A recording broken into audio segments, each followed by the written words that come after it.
Hi, welcome to virtual nutrition club. మీరు మీ హెల్త్లో improvement చేసుకోవడానికి వచ్చినందుకు కంగ్రాచులేషన్స్. ఆల్రెడీ మిమ్మల్ని ఇన్వైట్ చేసిన వాళ్ళు మీకు వాట్సాప్ ఆర్ టెలిగ్రామ్లో మీటింగ్ ఐడి ఇంకా పాస్వర్డ్ పంపించారు. దాంతో రెడీగా ఉండండి.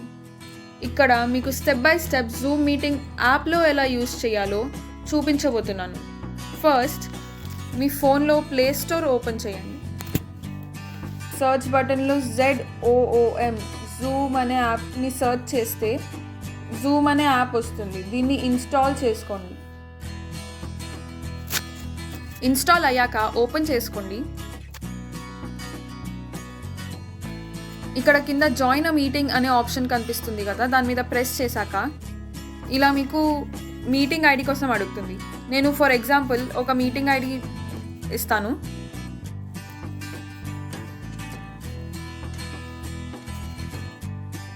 తర్వాత కింద ఇక్కడ మీ ఫోన్ పేరు కనిపిస్తుంది. దాని ప్లేస్లో మీ పేరు రాసుకోండి, మీ ఫుల్ నేమ్ రాసుకోండి. ఇప్పుడు జాయిన్ మీటింగ్ అని ప్రెస్ చేయగానే ఫస్ట్ పాస్వర్డ్ అడుగుతుంది. అప్పుడు పాస్వర్డ్ మీకు మీ ఫ్రెండ్స్ పంపించిన పాస్వర్డ్ టైప్ చేయండి.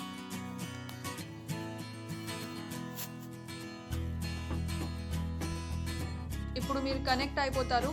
కొన్ని పర్మిషన్స్ కోసం అడుగుతుంది జూమ్. అయితే దీంట్లో గాట్ ఇట్ అని ప్రెస్ చేయండి. Allow Zoom to record audio అనే ఆప్షన్ పర్మిషన్ అడిగినప్పుడు అలా వద్దండి. ఇంకా ఇక్కడ కింద 2 ఆప్షన్స్ వచ్చాయి. కాల్ వయా డివైస్ ఆడియో అనే ఆప్షన్ని సెలెక్ట్ చేసుకోండి. ఇప్పుడు మీ వాయిస్ మీటింగ్లో వినిపిస్తుంది, మీటింగ్ రూమ్లో. దాని తర్వాత దాని పక్కన స్టార్ట్ వీడియో అనే ఒక ఆప్షన్ ఉంది కదా, దాన్ని ప్రెస్ చేసుకున్నారనుకోండి, ఇలా ఇంకొకసారి పర్మిషన్ అడుగుతుంది వీడియో రికార్డ్ చేయడానికి కోసం. సో అప్పుడు అలానే వదిలేసేయండి.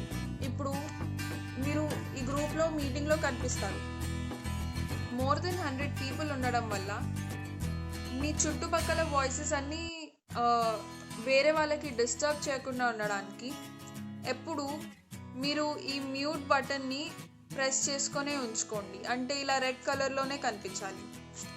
తర్వాత రూల్స్ అండ్ రెగ్యులేషన్స్ ప్రకారం మీ వీడియో ఆన్లోనే ఉండాలి. ఒకవేళ అలా లేదనుకోండి, స్పీకర్ మీకు మళ్ళీ చెప్పాల్సి వస్తుంది. అండ్ మళ్ళీ అలా చెప్పిన తర్వాత కూడా ఒకవేళ మీరు పెట్టుకోలేదనుకోండి, అప్పుడు స్పీకర్ మిమ్మల్ని రిమూవ్ చేసే అవకాశం ఉంటుంది. సో అలా కాకుండా మీరు మీ వీడియో ఎప్పుడు ఆన్లోనే పెట్టుకోండి.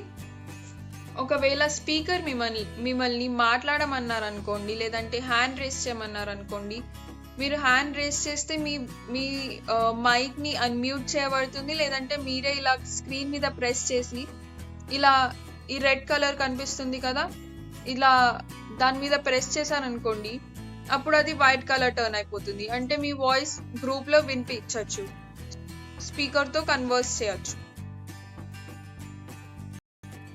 మీటింగ్ అయిపోయిన తర్వాత ఇలా స్క్రీన్ మీద క్లిక్ చేసుకున్నప్పుడు ఇక్కడ మీద లీవ్ అనే బటన్ మీకు కనిపిస్తుంది రెడ్ కలర్లో. సో లీవ్ అనేది మీరు ప్రెస్ చేస్తే ఇలా లీవ్ మీటింగ్ అనే ఆప్షన్ ఒకటి మీకు వస్తుంది. లీవ్ మీటింగ్ అని క్లిక్ చేసుకోవాలి మీ మీటింగ్ అయిపోయిన తర్వాత. ఒకవేళ అలా కాకుండా మీరు బ్యాక్ బటన్ ప్రెస్ చేశారనుకోండి, అప్పుడు మీ ఆడియో ఇంకా వీడియో ఇంకా అందరికీ కనిపిస్తుంది, కానీ మీరు ఎగ్జిట్ చేసినట్టు కాదు మీటింగ్ నుంచి. సో ప్రాపర్గా నేను ఇలా ఇందాక చూపించినట్టు లీవ్ అనే మెథడ్లో మీరు మీటింగ్ని లీవ్ చేశారనుకోండి, మీరు ప్రాపర్గా బయటికి వచ్చినట్టు మీటింగ్ నుంచి. Thank you. Enjoy your meeting. Have a great day.